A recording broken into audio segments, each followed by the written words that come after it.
Hello everyone. Are you looking to improve your listening and language skills? Look no further. Our stories are the perfect way to improve your English language skills. Additionally, our stories will help you gain valuable vocabulary and comprehension practice. Join us and take your English language skills to the next level. Please, before beginning, don't forget to subscribe to our channel for more videos.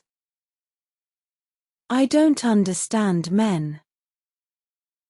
My name is Sarah. I'm 33 years old. Before last year, I was alone.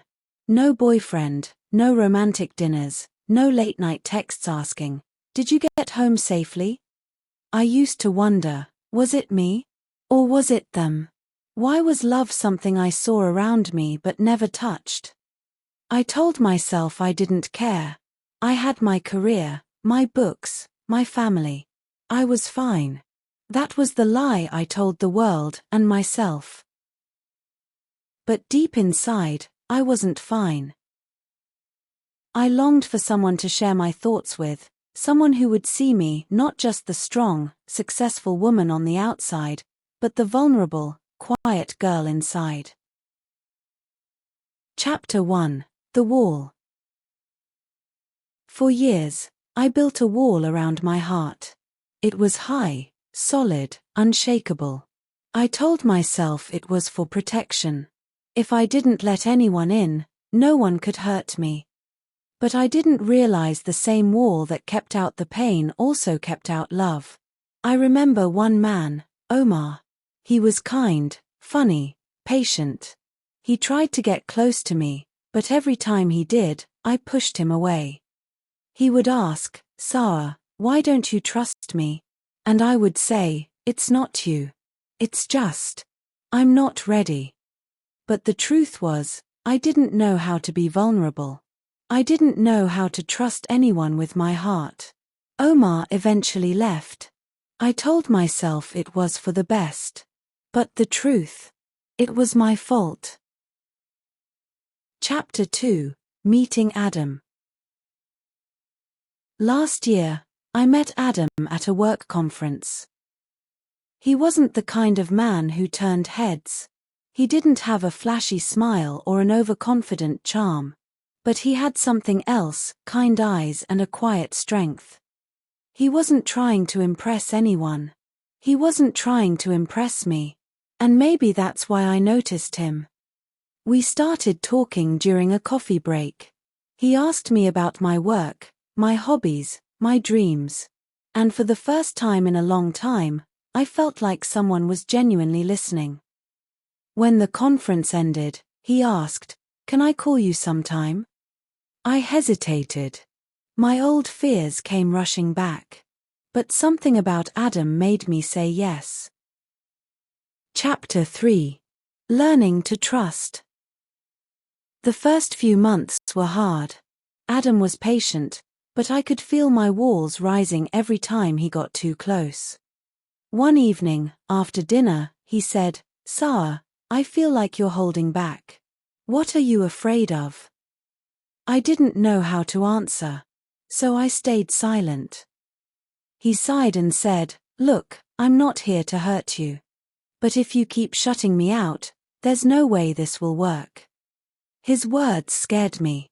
For the first time, I realized I had a choice. I could keep running, or I could take a risk. That night, I told him about Omar. I told him about the walls I'd built, the fears I carried. Adam listened. He didn't judge me. He didn't try to fix me. He just held my hand and said, "Thank you for telling me." Chapter 4: Understanding Men. As our relationship grew, I started noticing things about Adam and men in general. Adam wasn't as expressive as I was. He didn't always say how he felt. Sometimes, he would retreat into silence, and I would wonder if I'd done something wrong. One day, I asked him, "Why don't you talk to me when you're upset?" He looked surprised. "I didn't think I needed to," he said. I just deal with it on my own. That's when I realized something. Men and women deal with emotions differently. It wasn't that Adam didn't feel. It was that he had been taught to hide those feelings. Over time, I learned to give him space when he needed it. And he learned to open up to me, little by little. Chapter 5. The Mirror. Being with Adam taught me a lot about men. But it also taught me a lot about myself. I realized I had spent so much time blaming men for not understanding me. But the truth was, I didn't understand myself. I didn't understand why I was so afraid of love. Why I pushed people away. Why I clung to my independence as if it were the only thing that defined me. Adam became a mirror, reflecting back the things I needed to see. One evening, he said, "Sarah, you're stronger than you think. But strength isn't just about standing alone. Sometimes, it's about letting someone stand beside you." Those words changed me. Chapter 6. Love isn't perfect. Adam and I are still together. Our relationship isn't perfect. We argue sometimes. We misunderstand each other. But we always come back to one thing: we listen.